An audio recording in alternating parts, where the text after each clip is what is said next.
France Bleu Azur. À 8h17, c'est les vacances sur la Côte d'Azur, légères et reposantes. Eh bien, pas pour tout le monde. L'été peut être compliqué pour les plus démunis, mais aussi pour les réfugiés ukrainiens arrivés sur la Côte d'Azur au printemps pour fuir la guerre. Pour évoquer la situation, le secrétaire général de la Fédération 06 du Secours populaire est notre invité ce matin, Kevin. Bonjour Jean Stelitano. Oui, bonjour. Alors vous nous répondez depuis Casterino, dans la Roya, où vous êtes justement en séjour avec des réfugiés ukrainiens là-haut. Comment vont-ils en ce moment ? Alors, écoutez, avec des hauts et des bas, vraiment des phénomènes yo-yo importants parce que ils vivent au rythme des informations qu'ils reçoivent d'Ukraine, des coups de téléphone, des messages, et effectivement, même si modestement les bénévoles du secours, on essaye de leur procurer des moments où ils peuvent s'échapper de ça. Malheureusement, le téléphone, le message qui rappelle que la famille est là-bas, qu'il y a le mari, qu'il y a le frère. Et effectivement, même si en France, on n'entend pas nécessairement toutes les informations, nous, au Secours populaire, on entend parler de bombardements qu'on n'entend pas parler dans les médias. Et ça crée effectivement une anxiété permanente. Ouais.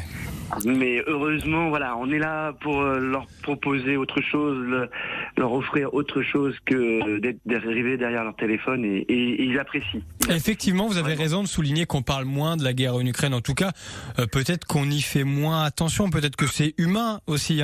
On en parle moins, sauf pour parler d'une centrale nucléaire qui fait peur à tout le monde. Est-ce que ces réfugiés se sentent abandonnés par rapport à ça quand ils voient qu'en France, peut-être qu'on est passé à autre chose, même si c'est dur à entendre. Il y a aussi les incendies ici, il y a aussi d'autres soucis.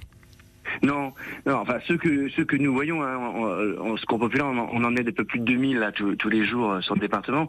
Ceux-là, non, eux, ils n'ont pas l'impression que les Français, au contraire, et ils sont très très reconnaissants du travail fait par les Français pour les soutenir. Donc non, il n'y a aucun regard sur ce sujet. Là, c'est l'inquiétude, c'est de savoir combien de temps est-ce que je m'installe, est-ce que je vais travailler en France.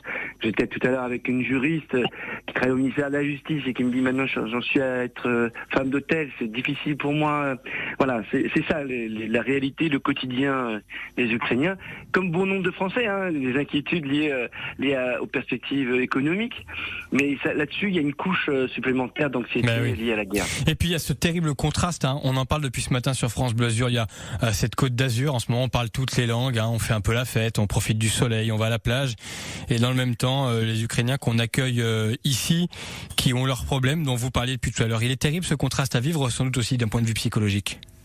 Oui, et je discutais hier avec une jeune Ukrainienne qui était dans la banlieue de Kiev, là où à Irpin, et qui m'expliquait que tous les étés elle allait à la montagne. Donc elle me disait qu'elle était très contente aujourd'hui d'être à Casterino. Ouais. Mais d'un autre côté, elle s'est mise à pleurer parce que ça lui a rappelé, c'est ce contraste, ces effets. Mais je pense que le plus important, c'est toujours de tirer vers le haut.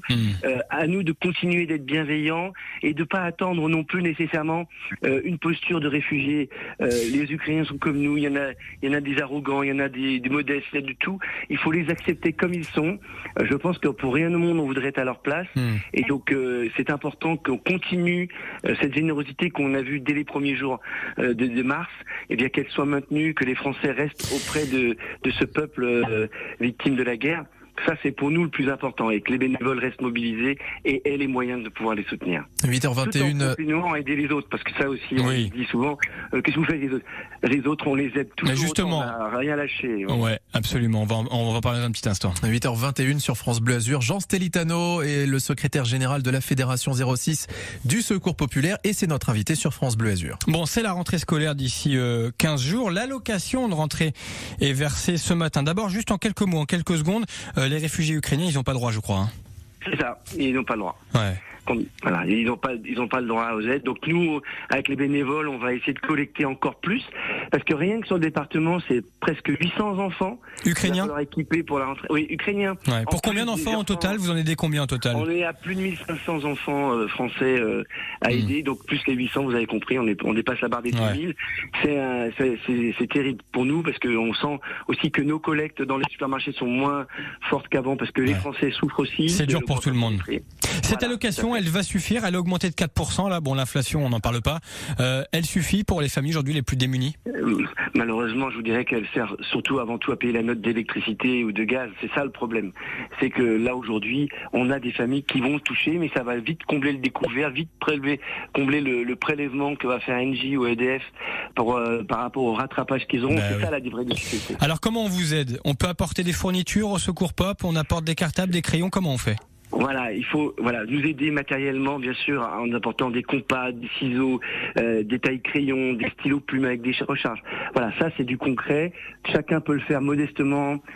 Avec ses moyens, il n'y a pas besoin il faut pas culpabiliser. Le plus important, c'est de faire le geste vers l'autre et de déposer dans n'importe quelle antenne du Secours populaire. Là, ils seront traités, triés et on fait des kits scolaires en fonction des tranches d'âge. Oui, on compte beaucoup là-dessus. Dernière question, on le disait, le tourisme, beaucoup de belles voitures de touristes beaux et riches cet été sur la Côte d'Azur. On connaît le tableau, mais Nice, notamment, c'est aussi la pauvreté. Est-ce que cet été très chaud a fait des dégâts pour ceux qui vivent à la rue? Alors oui, là on l'a vu avec la sécheresse, le problème d'accès à l'eau. Heureusement, les dispositifs étaient ouverts. Il y a eu la mairie avec le CCS a mis en place des endroits de fraîcheur. Ouais. Au Secours populaire, on a gardé nos antennes ouvertes pour que les SDF puissent avoir les maraudes du Secours populaire ont été maintenues malgré tout, malgré le manque de bénévoles.